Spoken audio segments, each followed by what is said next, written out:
morning to all of you in the session of thermodynamics. I welcome you all to this session. Now, first I will at the outset I will describe you what the subject thermodynamics is, what is its contents, which is very important to know before going to learn this subject. Now, the word thermodynamics originates from the word therm, that is a Greek word. You can write this therm, T-H-E-R-M-E, therm is a Greek word which means heat, and dynamics which is force. This originates, the word thermodynamics originates from these two words. This is the classical history of thermodynamics, little bit you should know this thing. In primitive days or primitive understanding of thermodynamics centered around the concept of getting power from hot bodies or getting power from heat, abilities of hot body to produce work, which you can tell, which is partly the scope of mechanical engineering thermodynamics today. But the scope of thermodynamics is much wider or much broader. So, before going to define the subject thermodynamics in a formal way, I just tell you like this: thermodynamics is probably encountered in our daily life. How? In all corners of physics. Just to start this way, before going to give a formal description or definition of thermodynamics, there are several physical processes that occur in nature, you know. There are some spontaneous processes that occur in nature, there are certain processes which we cause to occur in nature for our own purpose. But you know, all these physical processes are not at random or occur in any arbitrary way. There is always a rhythm for all physical processes in nature to occur. Even if you see the random motions of molecules have got a typical correlation coefficients or correlations, probably you have heard or you have learned these things at first year level, at school level, and statistical properties are defined. Similar is the case of turbulence in fluid flow. So, this way all natural processes in nature have got a rhythm, they occur with certain directional constraints that I will discuss it in detail afterwards. For an example, I tell you, know the spontaneous processes, that if water falls from a higher elevation to lower elevation, heat flows from high temperature to low temperature, not the reverse way. But there are many processes which we cause to occur, they also do not occur in the reverse way. For example, you know the conversion of mechanical energy into heat or intermolecular energy is possible. For example, if you stop a moving body, the body becomes hot, that means mechanical energy is converted into intermolecular energy. Well, but the reverse does not happen. But at the other end, there are many processes which can be caused to occur in both the directions. For example, you can heat a body, you can cool a body, you can expand a gas, you can compress a gas.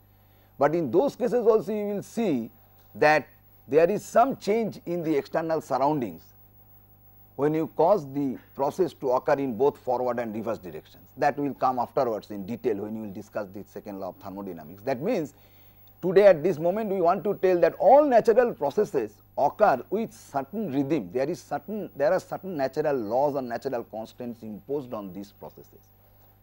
Now, if you consider the conversion of energy, which is very important in the context of thermodynamics, transformation of energy or transfer of energy from one system to other system, there are certain basic laws to be followed. For example, the law of conservation of energy, which we know since childhood.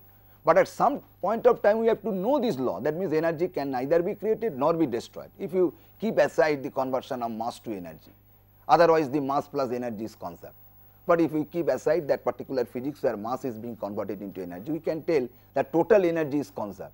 So, this is basically the first law of thermodynamics. So, at one point of time we have to know. Another thing is that when you convert energy, in this case, the conversion is not efficient in all directions. Just for an example I am telling you, these are all popular things, you know, I tell you. For example, if you want to convert mechanical energy to electrical energy or electrical energy to mechanical energy, generator, motor, principle, you know, you can conceive physically an ideal system where 100% conversion is possible without violating the conservation of energy principle, true. But if you want to convert heat energy into work continuously, then 100% conversion is not possible, even in an ideal case. That means physically also we cannot conceive this thing. So, these are the constraints. But if you do the reverse, you convert mechanical energy into heat, just I told you a moving body may be stopped to generate internal energy or heat. If you make the system insulated, so that entire kinetic energy can be converted into heat energy or intermolecular energy more precisely.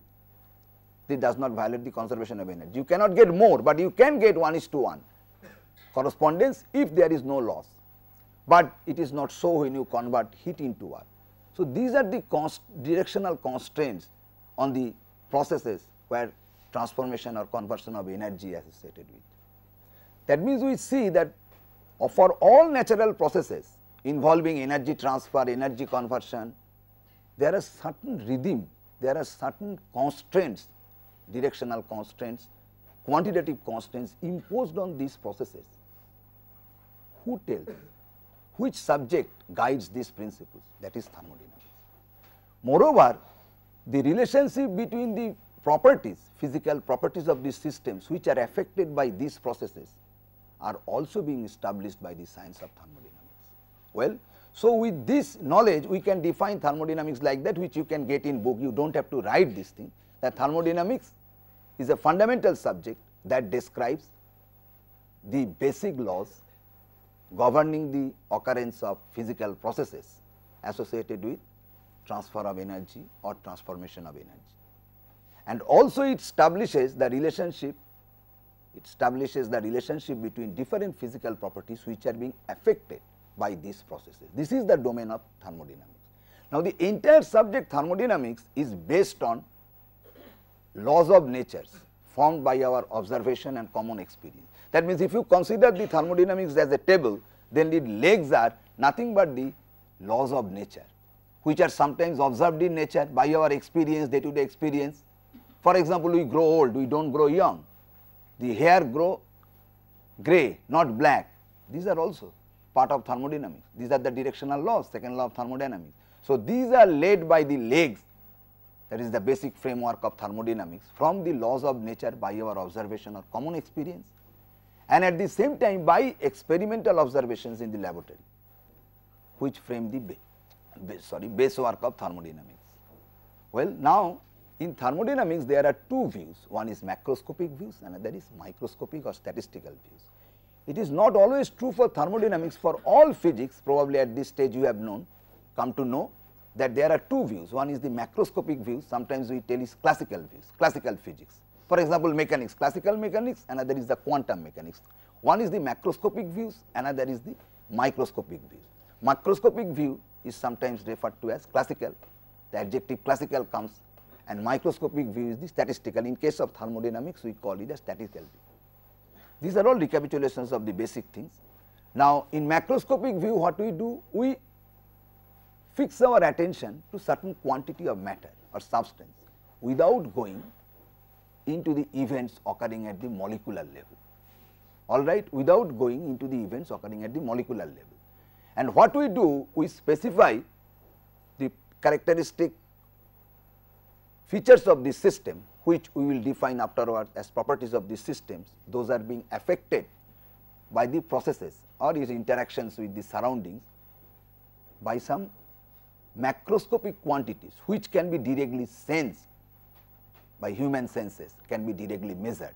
This is also not 100% true. Afterwards we will see in thermodynamics there are properties which cannot be sensed by human senses or even cannot be directly measured, but at least they can be related by some expressions with some primary characteristic features or properties which are directly sensed or measured. And those relationships are established either by theory or by experiments at a macroscopic level. So, this is the domain of macroscopic thermodynamics or classical thermodynamics or the classical physics in general. Whereas, in microscopic view, what we do? We try to analyze the behavior of a certain quantity of matter from its molecular actions. That means, we go into detail into the molecular activities. So, that is the microscopic or statistical view. So, the relationship is very simple, that macroscopic behavior is always explained through the behavior of individual molecules. This is because any matter or substance is composed of number of molecules. Okay. So, therefore, one can relate that way, that any macroscopic behavior can be looked as an average over a long period of time of different or a large number of microscopic behaviors, okay, or microscopic characteristics. But here one very important thing is that microscopic behavior or any explanation or any theory in microscopic behavior may change, but this has to be calibrated against the macroscopic behavior. You understand? For example, just I give you an example that we know that pressure is a macroscopic property which we sense and which can be directly measured, but what is its microscopic explanation? The pressure is because of the change of momentum due to molecular collision. That means if you want to find out the pressure exerted by a fluid on a wall, you just explain from molecular point of view that it is the time average of the change of momentum due to molecular collisions. That means the average of the change of momentum due to molecular collision taken over a large time. Now, if this theory changes little bit in the molecular level, at the molecular level, but the pressure, its sense, its measure, its change with certain other pertinent parameters remain the same, because this is the truth. So, any molecular theory has to be calibrated against the macroscopic theory or macroscopic observations, and it must have the capability of describing the macroscopic behavior. So, therefore, what macroscopic science or classical science tells is the truth.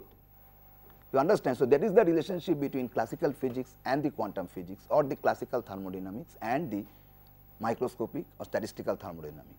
This you should know at the beginning to appreciate the course. So, our course will focus only on classical thermodynamics. So, some basic part of the classical thermodynamics at your undergraduate core level course. Now, with this introduction, now I will tell you the course outline of this course package. This is the first session. So, now I will show you. You see, the first one is, you can read it, you can take it, but I will distribute the handouts, that the prints to you. So, you may not have to write it. So, first is introduction, basic definitions of systems and surroundings, thermodynamic properties, temperature and zeroth law, thermodynamic state, thermodynamic equilibrium, thermodynamic concept of energy, modes of work and heat transfer. Actually, this part introduction forms the basic background of understanding the other things. That means, this gives the basic concepts and introductions. Then after that, if you see the first law of thermodynamics, then we will go to the first law of thermodynamics, referred to cyclic and non-cyclic processes. This all I will describe. Concept of internal energy of a system, conservation of energy for simple compressible closed systems, definitions of enthalpy and specific heats, conservation of energy for an open system or control volume. Next, the second law, which is very, very important. Second law of thermodynamics is very important. Now, in this context, I will tell you something afterwards.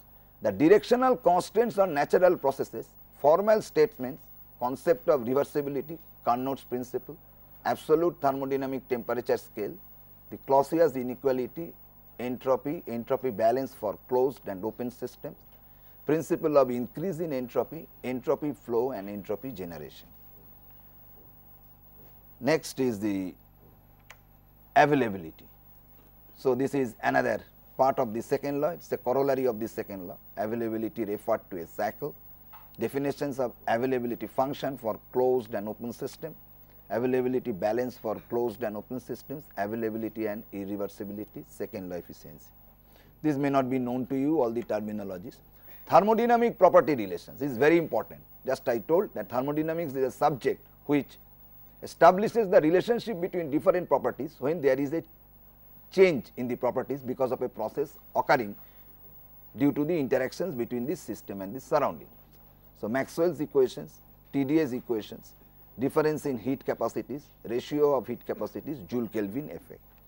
Then properties of pure substances, a part of which already you have studied in your physics, phase equilibrium diagram, in different thermodynamic planes, PV, PT, these are basic properties of a system. Ts, S is the entropy, Hs, H is enthalpy, S is entropy, this will be taught afterwards in this course.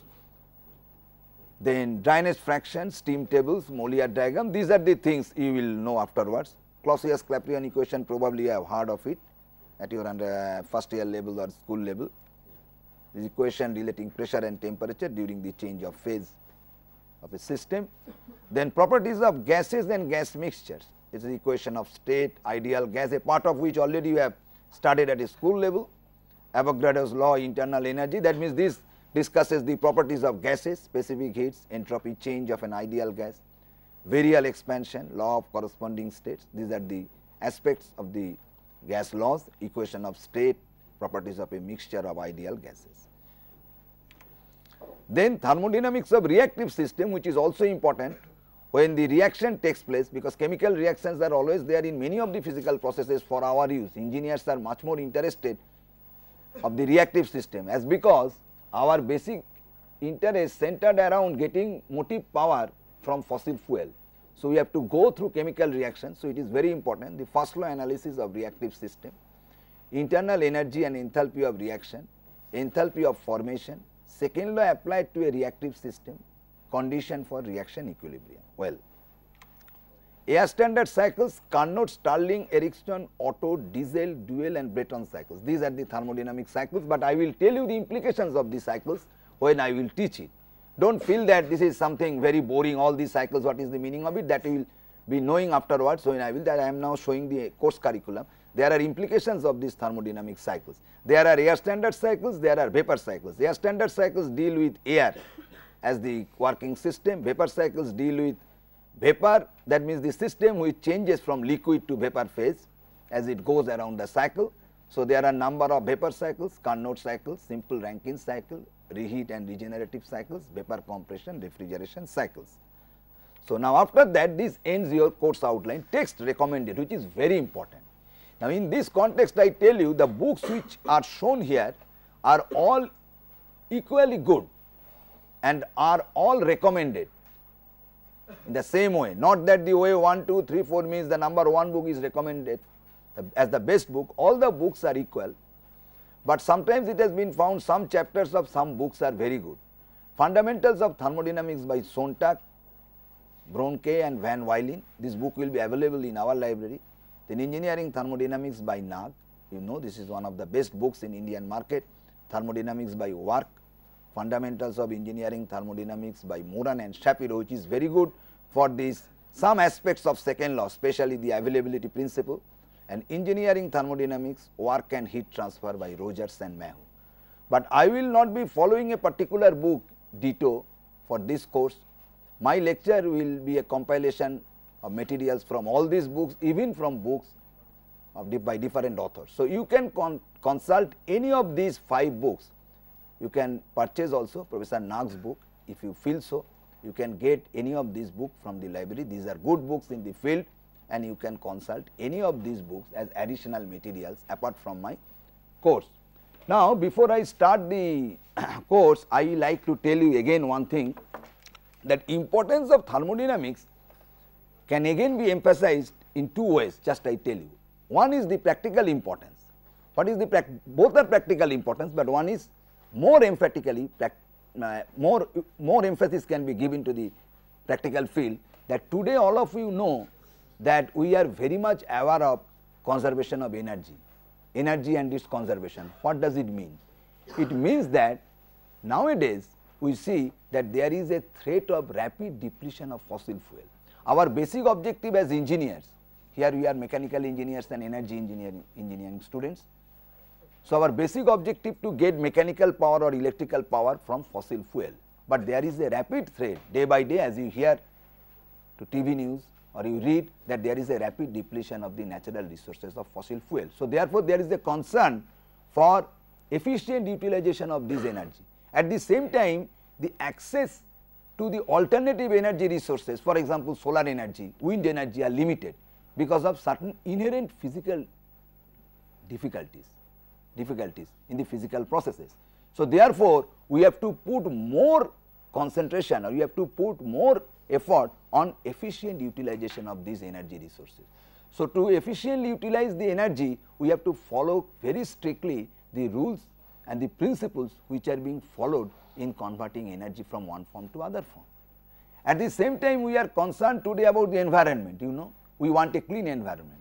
That means, whenever we transform energy to get power from its fossil fuel, in terms of chemical energy, geothermal energy, whatever you tell that energy in the fossil fuel or energy stored in the earth in mechanical power, we will have to utilize it efficiently, and at the same time we will have to use it in a clean way, so that the environmental pollution is less.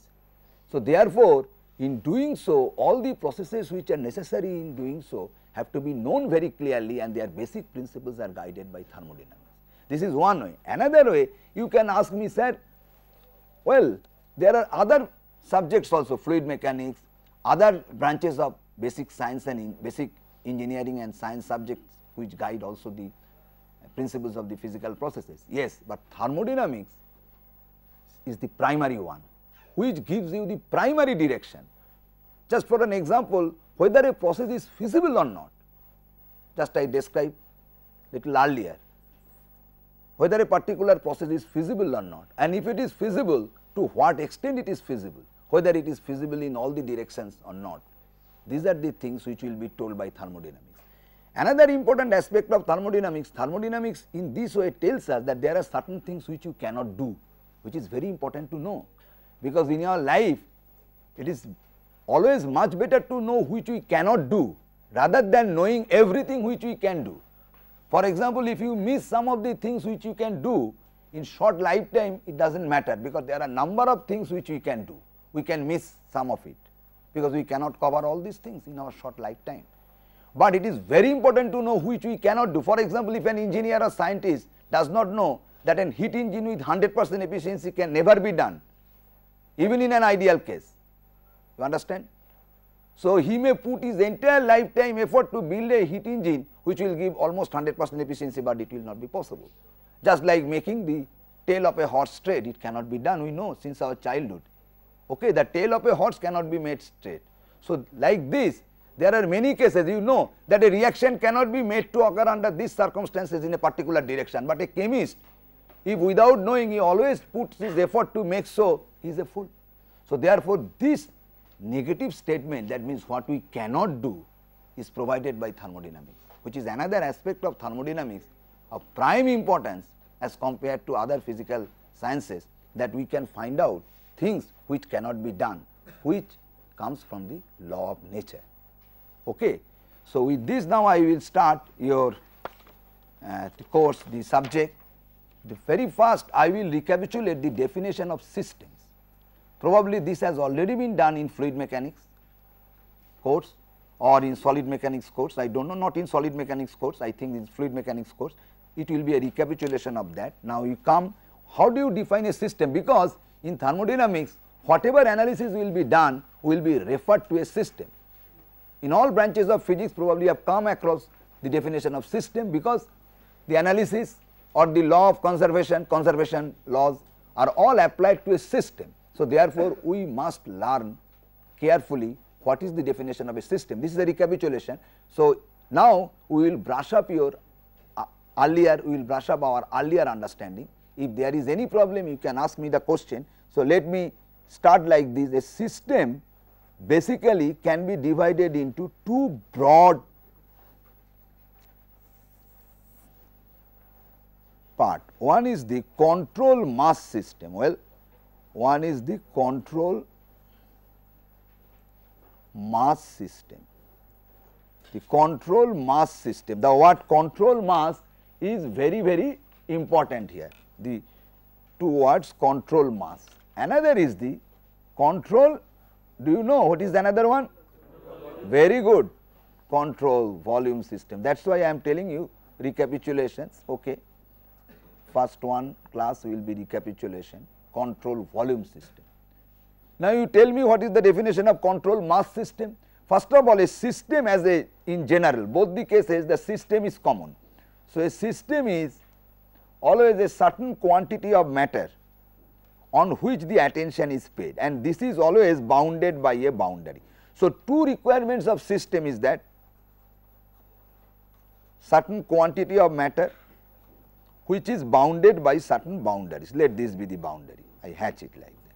So, a system has two characteristic features, certain quantity of matter and surrounded by the boundary.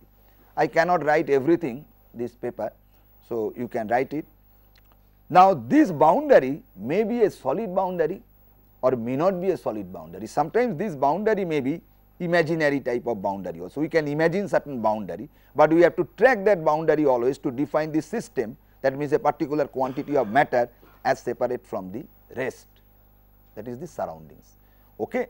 Now, the two characteristic feature of the system is certain quantity of matter within a space which is defined by some boundary. This is known as boundary of the system, boundary of the system. Now, this boundary separates the system from its surrounding. So, everything external to the system, that means on this side of the boundary is the surroundings. So, therefore, a system is characterized always by its surroundings, that means external to the system is surroundings, that means the boundary separates the system from the surrounding. Now, we come to these two things, what is control mass and what is control volume. So, control mass system is a system where the mass remains fixed by its quantity and also by its quantity, that is mass, and also by its identity, not the volume. Volume may change, that is system boundary may expand, system boundary may collapse. It is the mass and identity of the system has to be same for control mass system. So, for a control mass system, mass plus identity fixed. So, mass plus identity fixed. So, when we define a control mass system by this thing, that mass plus identities are fixed, that means the mass is controlled, then automatically it takes care of the fact that there should not be any mass interaction.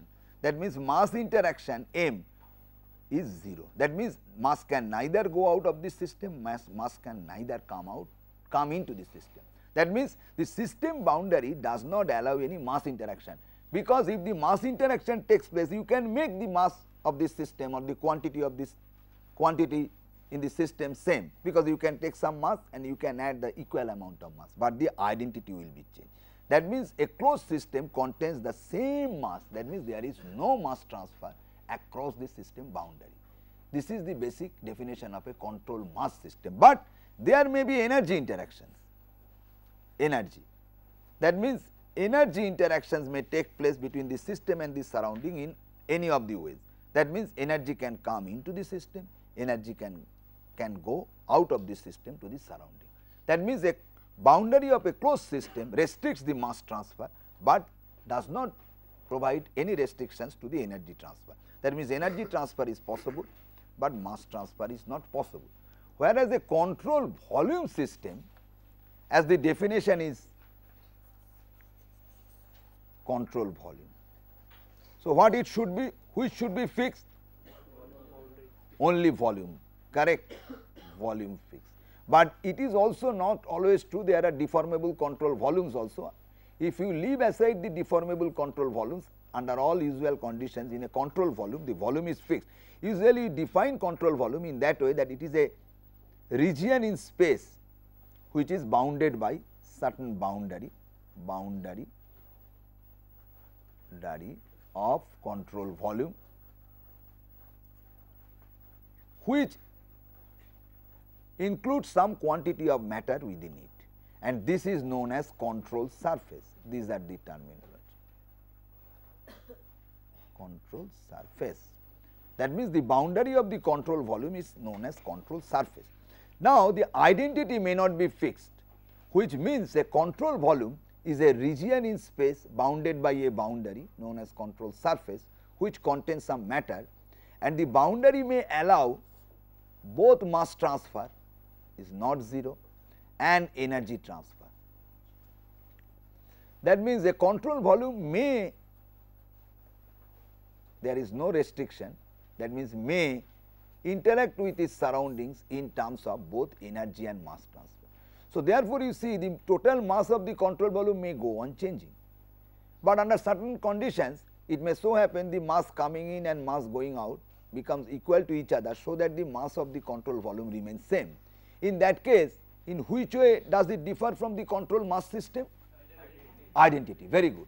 So, therefore, this is known as the steady state control volume, when the mass coming in and mass going out remains the same, and energy coming in and energy going out remain the same, we will come across this thing afterwards, then the properties of the control volume remains invariant with time. Mass being one of the properties become invariant with time.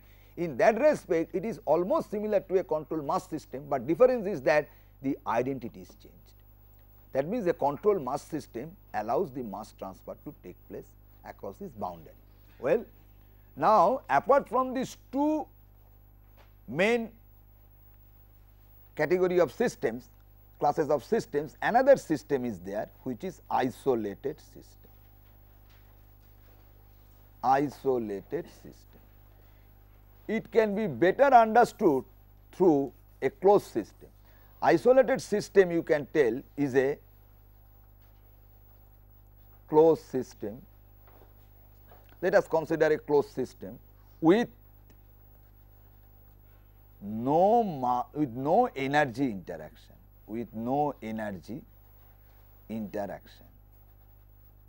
That means, if you consider a closed system, its boundaries are such that there is neither mass interaction, there is no energy interaction.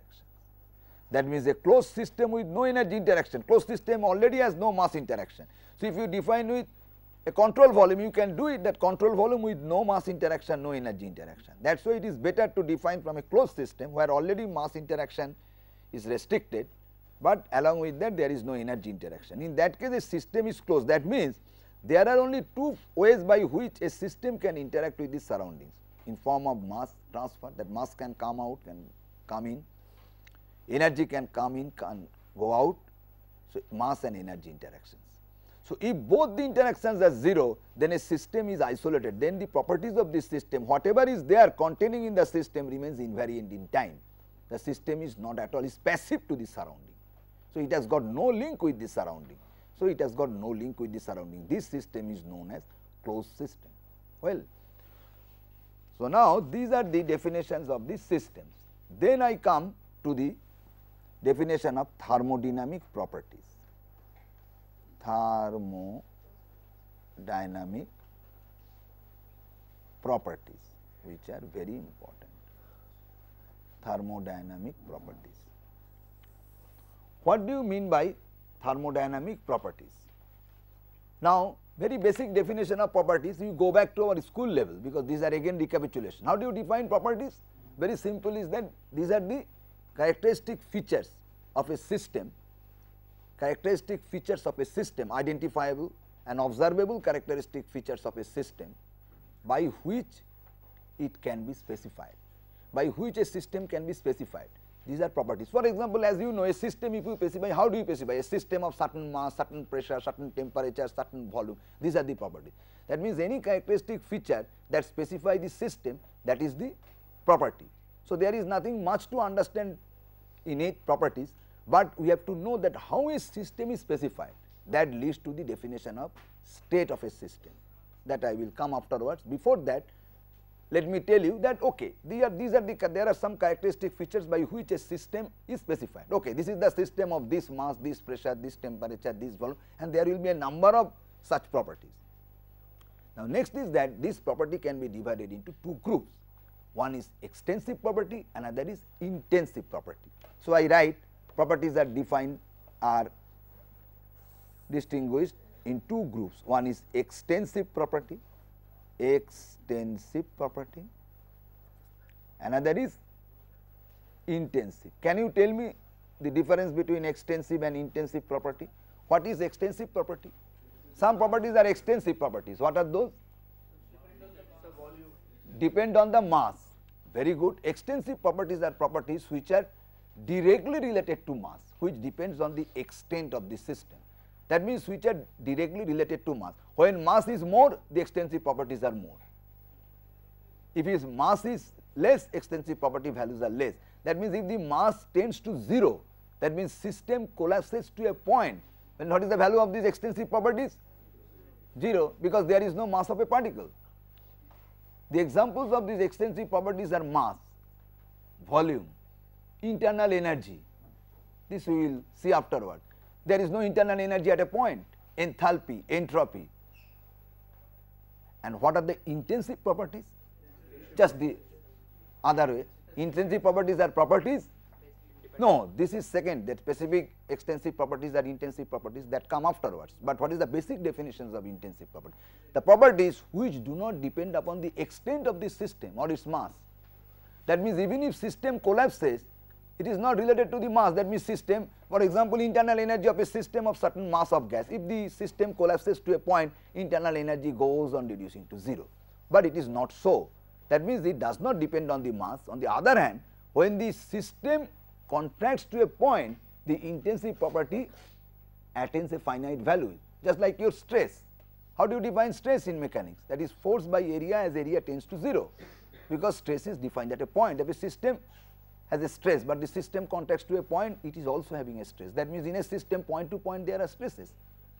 So similarly, here also intensive properties are those properties, even when the system contracts to a point, it has a finite value, pressures and temperatures. We define pressure at a point, we define temperature at a point. So these are the intensive properties. Now next is that what you told earlier, correct, the specific values of the extensive properties. Now extensive properties are directly related to mass. This can be specified by their specific values, that means per unit mass. For example, internal energy per unit mass, enthalpy per unit mass. Well, then your enthalpy per unit mass, entropy per unit mass, this quantity is these quantities are intensive properties, because specific internal energy is defined at a point. You can look in this way, that internal energy per unit mass is the specific internal energy. Now when you tend the mass to be 0, you take a limiting value, then internal energy per unit mass reaches a finite value. That means both internal energy tends to 0 and mass tends to 0, and the quotient reaches a finite value. So that is the reason for which these specific extensive properties are the intensive properties. All right. So these are the two categories of properties. Now in this context, I will tell you, you will recognize it afterwards. Now initially we start with those things as properties which can be directly measured, which can be directly sensed. For example, pressure, temperature, volume. But you will see afterwards there are large number of thermodynamic properties. For example, enthalpy, for example, entropy, which cannot be sensed or directly measured. Sometimes it appears that it is abstract. It is not abstract, but these are being derived through certain postulates, certain equations, certain laws. So a broad definition of properties are these which specify the state of a system, that I will tell you afterwards, state of a system. So any parameter which is a point function or which defines the state of a system are the properties which may be or may not be directly measured or directly sensed. So this you keep in mind, so that we can identify many such properties of a system. Okay. So with this, now I tell you what is a thermodynamic state. Now when you define a system in thermodynamics, and immediately the question comes that okay, these are the properties or the characteristic features by which I specify the system. Okay, I tell that this is a system, it has got this pressure, this temperature, this internal energy, this enthalpy and so on. Now question comes, if there is a distribution, how do you specify it, by which temperature? If I tell the system of temperature this, that means the system is having a uniform temperature. That means I quote only one unique value to specify the state of a system. So therefore the requirement is that there should be an uniform value of these properties throughout the system, even if the system is a finite one. So that requirement is very important. It may not be in practice, but to define the state of a system, it is a requirement. That means only and only when these properties are uniform throughout the system, we can specify this system by these properties. Otherwise there is no point of quoting a single value. That means the first requirement to specify a property to fix its states is that all these property values should be uniform throughout the system. Well, and second is that this should not change continuously with time. That means this should be invariant with time, at least for a temporary period. Try to understand, I am not writing everything, at least for a temporary period. That means in practice what happens when a process takes place and a system changes from one state to other state, throughout the process the system always changes its state. That means at any instant of time the system is in a dynamic state. That means there is a continuous change of its property values. So we cannot define a state of a system that way, because how can you recognize the property? It is continuously changing. So, it has to be fixed, it has to be invariant with time, at least for a moment it has to be invariant with time, so that for that moment I can specify the state of the system. This is a very important condition. So, two conditions have to be satisfied. One is that the properties should be uniform throughout the system, there should not be any variation of the property. If temperature is a property, then temperature of the system has to be uniform, pressure has to be uniform, specific internal energy has to be uniform, this with respect to intensive properties, because extensive properties is the gross properties, total properties which are dependent on mass, but all the extensive properties should be uniform throughout the system and they should be invariant with time, at least temporarily for the moment when the state of the system is defined. Then only we can tell the system is at that state defined by these properties. Then otherwise it is meaningless. It will be meaningful when these properties are fixed, uniform throughout this system and invariant with time. So, this is the definition, but this is the way how do you fix the state of a system. Clear? Now, the next question comes, well, we know there are n number of properties, we can list on properties. You will see in thermodynamics we can go on entering properties in a list, and there is a big list of properties. If there is a point function, there is a property. Now, you see that point function means why I am telling point function, because the state of a system is a point, that means state we can represent as a point in any thermodynamic coordinate diagram. So, that is why sometimes the property values are told as, properties are told as state variables or the point functions of the system, state variables, that means which define the state of a system. You understand it? Now, question comes, there may be number of state variables or state point functions which describe the system, which are the characteristic feature of the system or the property of the system, like pressure, volume, temperature, internal energy, enthalpy, entropy, Gibbs function, Helmholtz function, you will learn all those things.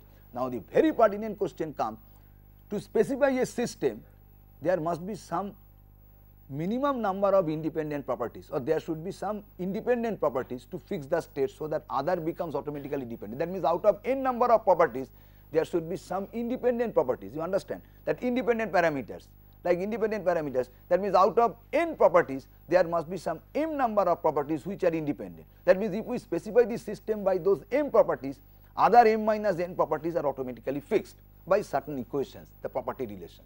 So, we have to know what are the number of independent properties required to fix the state. Otherwise, what happens? If I have to fix the state of a system, should I have to prescribe or quote all some 100 properties?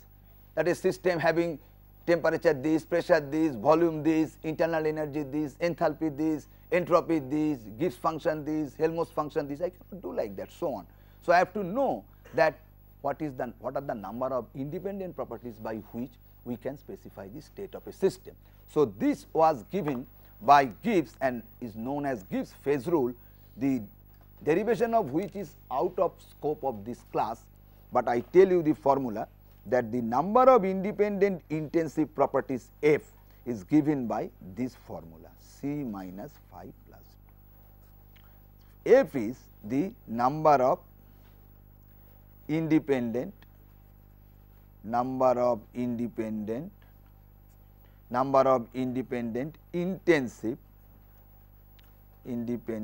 intensive properties. What is C? C is the number of components, very good, number of components. Phi is what? Number of, very good, number of phases. This you have already learned at your school level in physics. C minus phi plus 2. Now, you consider a simple case where number of components C is 1 and number of phase 1. That means a gas, a single gas or a single liquid. That means component is 1 and it is in one phase, single phase. Then what is F? What is F? 2. Very good.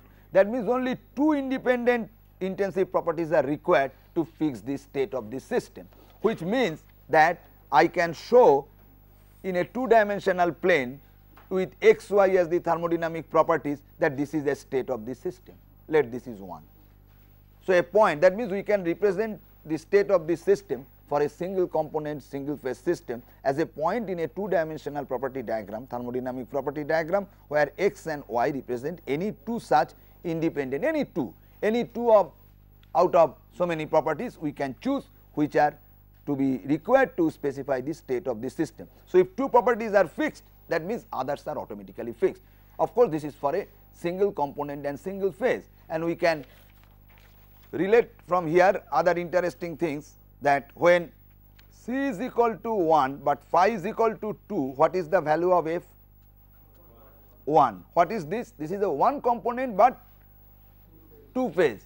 That means if a component coexists in two phase, for example water and its vapor, steam, water and ice, solid liquid or liquid vapor, then only one independent parameter is enough. For example, if I tell water and air is in equilibrium, water and vapor, steam, that means the single component but two phase are in equilibrium at, there is a system which contains water and steam at 1 atmospheric pressure. What is the temperature? 100 degrees Celsius. That means temperature is also fixed, and when these two things are fixed, everything is fixed. That means only one parameter is sufficient to identify states. Another interesting result is that if C is equal to 1, and phi is equal to 3, what is f? 0. What is this? Triple point. Very good. That means the three phases can coexist in equilibrium and only at a unique state. That means there is no variation of state properties, that is only unique state, that is known as triple point. Okay. So, the number of independent properties becomes 0 in that case. So, we will be discussing mostly the cases with single component and single phase and single component and two phase in our course. Okay. Now, this way we can represent the state points of a system. Now, question comes that, sir, okay, we tell that a system state can be prescribed when this is invariant with time and this is uniform throughout the system. When we can get it? If the system continuously interacts with the surrounding, then properties go on changing, and there may be an internal process going on within the system. One part of the system, heat may be transferred to other part. So, therefore, the temperature, there may be a temperature gradient. For example, heat is being conducted through a rod, as you know. If you consider the rod as a system, there is a temperature gradient.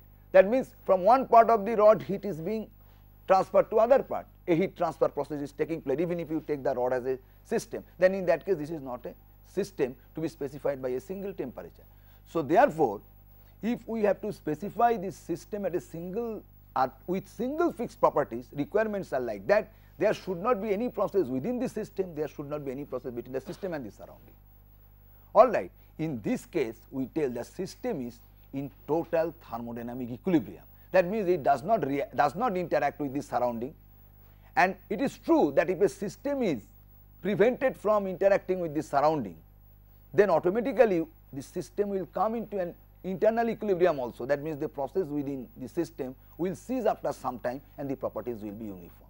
So, the requirement for a system to be in equilibrium means that it will not interact with the surrounding, so that the properties will be invariant with time, and automatically any internal disbalance of the properties will die out, and ultimately it will give a uniform property by which we can specify the state of the system. Now, question comes, sir, how can I make it? There are two ways of making. One is that you make the boundary such that in spite of a gradient, now when the process takes place, there may be certain imbalance of properties of surrounding and system, because system will interact with the surrounding. When there is an imbalance between the system and the surrounding, there is a affinity of a process to take place. So, you can do it in two ways. You make the boundary such that no process will be allowed, just like an isolated system. For example, surrounding, there is a chaos in the surrounding. So, your affinity is to immediately go out from this classroom, if you consider the classroom as the system, but I do not allow you to go out. That means the boundaries are such that it does not allow the system to interact with the surrounding by creating those boundaries. Another way, this is one way, even if there is an imbalance between the properties which can cause processes. Another way of doing this thing, that system properties are such that they are same with those of the surroundings. You understand? That means there is no difference or imbalance between the properties causing the processes between the system and the surrounding, and in those cases systems are defined as dead system, or the state of this system is known as dead state, because a dead man cannot interact with the surrounding. So, dead state of the system. That means either the system has to be in dead state or the system is such that its boundary does not allow it to interact with the surrounding. That means it has to be isolated system. Then the next question comes from the student, said then you want to mean in practice if the systems are not dead, then only the isolated systems are systems where we can define the state of the system.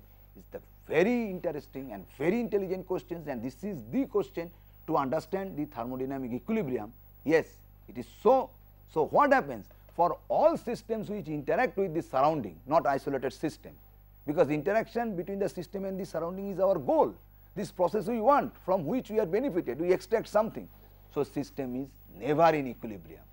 So, all the successive states are in non-equilibrium, but for our thermodynamic studies we consider the system, the intermediate states to be equilibrium in a limiting case, that in that case only we can specify the state points of this system.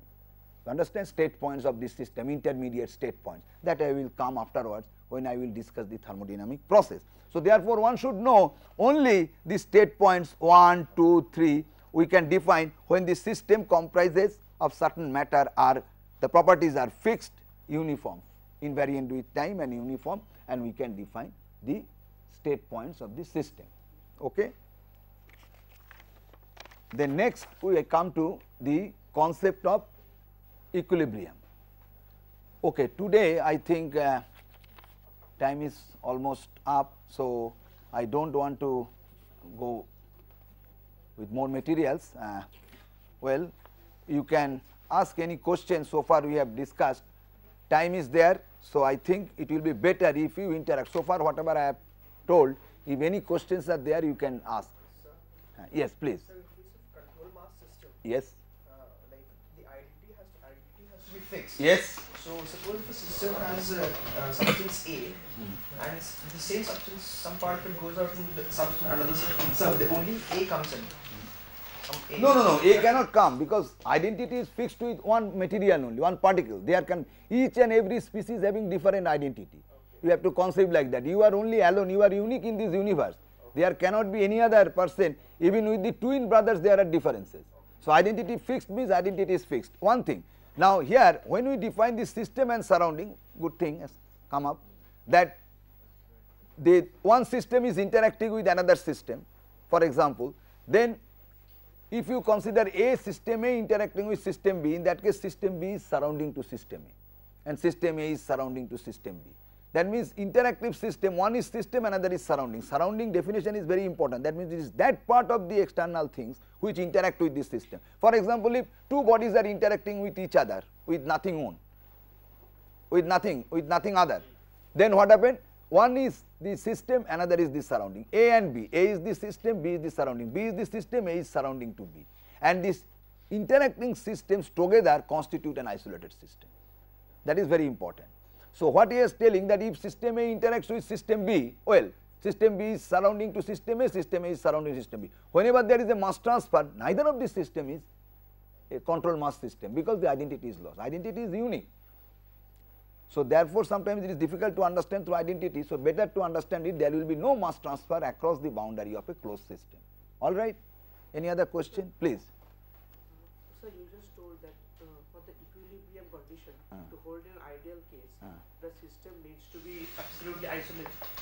No, that is the thing that you will be able to understand afterwards.